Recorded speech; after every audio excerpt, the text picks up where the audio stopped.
Hey, what's going on, guys? Thanks for tuning in. Today on the channel, we have the KBO Flip, which is a foldable e-bike. We've had other KBO products on our channel before, and they make a really good product. If you guys like this video, please smash that thumbs up button, hit that notification bell, and also consider subscribing as we put out a lot of e-bike and other electric vehicle content. All right, so as always, we're going to go over the specs, some of the features of the bike, and we'll get on it after and let you know what our first impressions are while we're actually riding the bike. So as you can see, we have two different colors today. We have it in black, and we also have it in this white pearl color, which is really nice, and it does a little color change in the sun. A very nice touch with that paint. So the Flip is available on KBO's website. We'll put the link in the description below. You can get it for $869 currently, which is a really good price. This bike weighs 57 pounds, so not bad at all. Really easy to fold it up and throw it in your car or your truck. Doesn't take up a lot of space. KBO states that this bike can fit riders from 5'1" all the way up to 6'2". It does have an adjustable seat. As you can see, that little lever there. So you can adjust the seat up or down and get the exact height that you are comfortable at. It does support riders up to 275 pounds. So if you're a bigger rider like myself, I'm 6'2", 260. This bike should fit you no problem. It is a 36 volt e-bike, and it comes with a 15.6 amp hour battery. Now, as far as the range goes, they say the battery with a full charge will get you 30 miles of range, throttle only, and 55 miles of range with pedal assist. And I would imagine that would be the lowest pedal assist of 1. This bike does come with 3 levels of pedal assist, and the top speed this bike will get you up to is 20 miles per hour, and that is more than enough for most people looking for just a little commuter bike, get you around town, do some errands, things like that. You do have a 500 watt motor powering this e-bike. You also have 160 millimeter mechanical disc brakes. We'll see how those work and how good they are while we're out on our test ride. The bike does come with a 20 by 3 inch tire. We'll see how comfortable those are. You do get 7 speeds on this bike, 7 physical gears. You do get a really nice rack that comes with the bike. You also have a working brake light, tail light, along with these fenders, which are plastic. And surprisingly, you get a really good sized crank wheel, which should make pedaling pretty comfortable. But I don't think these pedals fold in, which is kind of weird. Most of the foldable e-bikes that we see come with pedals that actually fold in. The controller is a 15 amp controller. We'll see how it does getting up hills and things like that. This is the mechanism that lets you fold and unfold the bike. Just pop that out and the bike will be able to fold inward. And also you have a lever here to fold the handlebars as well. You get a really nice headlight in the front. The first headlight that really looks like that we've seen. Pretty interesting. And here's your front fender. We do prefer plastic fenders. The metal ones seem to rattle a lot. Along with your headlight in the front, you do have your front suspension. Just keep in mind that these handlebars are not adjustable, so they do not go up and down according to your height, but they are a pretty good height as it is, so it shouldn't be a problem. As we were saying, the seat is adjustable. Very easy to adjust. Take this lever, pull it out, pull the seat up and down to your liking, and then lock it into place. All right, so we'll take a look at the handlebars. You have a nice straight handlebar. On the left hand side, you have your grip. This isn't really a grip. It's kind of hard. Wish they had a more grippy and softer feeling to them. You have the left brake here, your LCD screen, which is kind of nice. We'll move over to the right hand side. Here is your shifter for your Shimano 7-speed. You have a half twist throttle on the right, and then the half hard grip to finish out that handlebar. And there is your right side brake lever. All right, so we'll take a look at the LCD screen here. These are where your controls are. So we'll power it on by holding this power button here. That will come on. Very simple display. We'll show you your speed, your level of pedal assist, your highest being 3, lowest being 0 with no pedal assist, and 1 being the lowest level of pedal assist. You have your battery indicator here, your odometer down here, and that is basically it for the display. Really simple. You don't really need too much on these bikes, to be honest, so we definitely like the LCD display and how simple it is. So guys, just keep in mind that you do need the key in the bike in the on position to turn the bike on and actually use it. To turn it off, just click it to the left here. And then to actually take out the battery, you want to push in the key and turn it to the left again. That will unlock the battery and you can actually pull it out of the bike to take it inside to charge it. All right, so there you have the specs for the KBO Flip. And we're actually going to get on this bike and take it for a spin All right, so we're on the KBO Flip. Taking it out for our first test ride. Give you our first initial impressions. We're going down the hill and we're gonna do a brake test and see how well the brakes do. Going about 25 miles an hour. And we're gonna slam on the brakes here.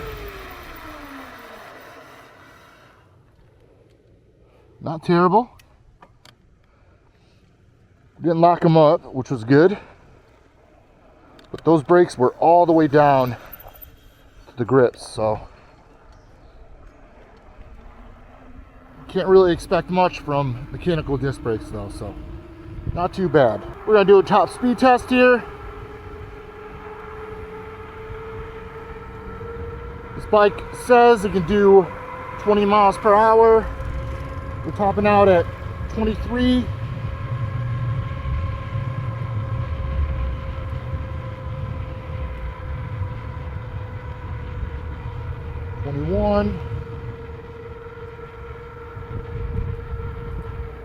Yeah, we evened out about 19.9 miles per hour, so definitely say the 20 miles per hour top speed is right on par.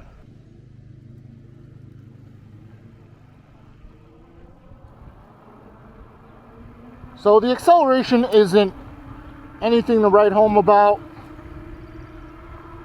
But again, we're only rocking a 500 watt motor on this thing, so it's not terrible. We're not expecting crazy power or crazy torque on this thing.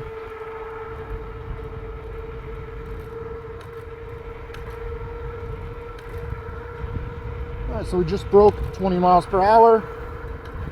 20.3, 20.4.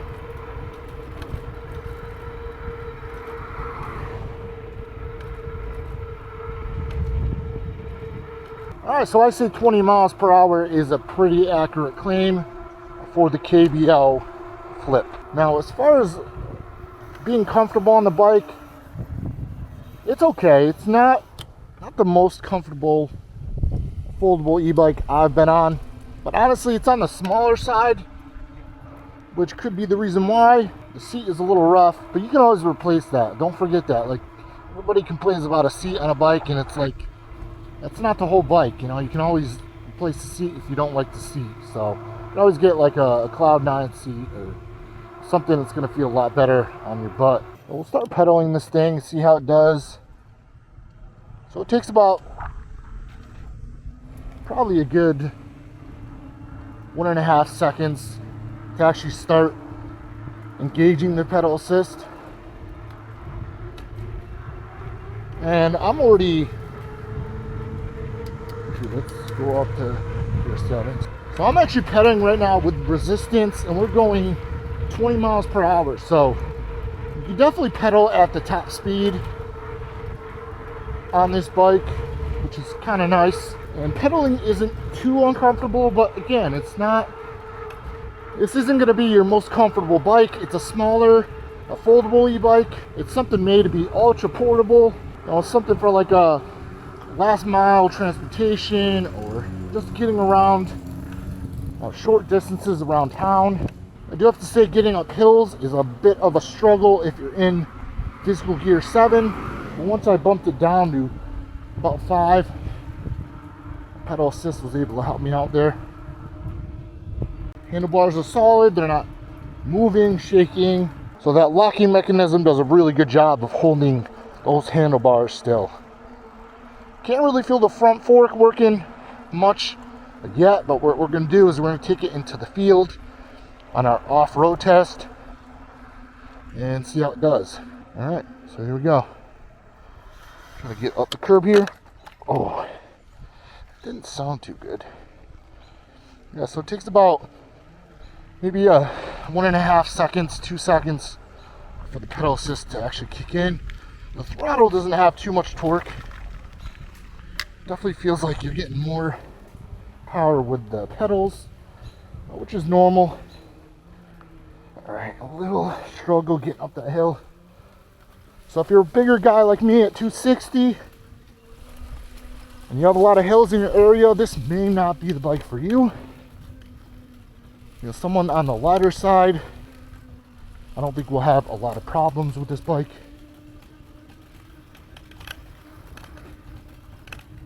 But it's not doing terrible in this field. I don't feel a lot of the bumps and stuff, so I think that front fork is working pretty well.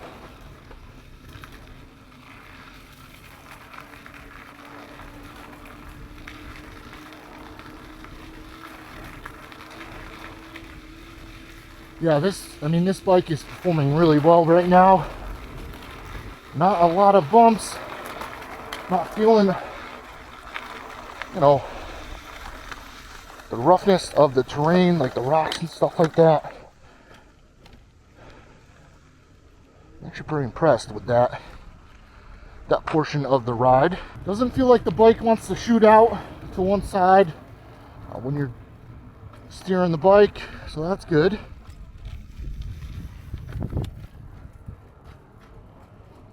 Pretty easy to control. Right, that maybe didn't sound good, but looks like the front headlight is coming up. Just gotta make sure that you tighten that down so on bumps that doesn't start popping up. Yes, I do have sandals on. If you guys want to comment how stupid I am, go for it. This is the KBO Flip. This thing is pretty sick for 869 bucks. Not too shabby.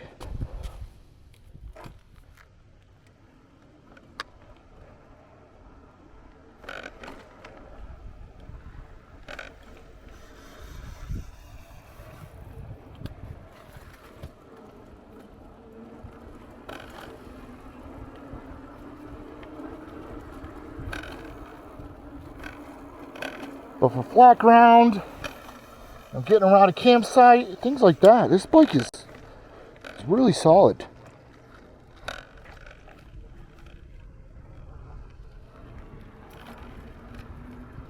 You know, it's tough being a bigger rider and jumping down these bikes because the max capacity is 275 pounds. I'm pushing 260. So the performance is going to be a lot better if you're, you know, most of my viewers are probably on the lighter side. So think about the performance and then take about, you know, 50, 75 pounds, maybe 100 pounds off. This bike is definitely gonna perform much better. Just something to note too, this bike is pretty noisy, but I don't think it's the motor. I actually think it's the tires. All right, so if you guys have any more questions about the KBO Flip, please leave them in the comments below. We get back to everybody. Thank you for watching. We appreciate it. Until next time, peace out.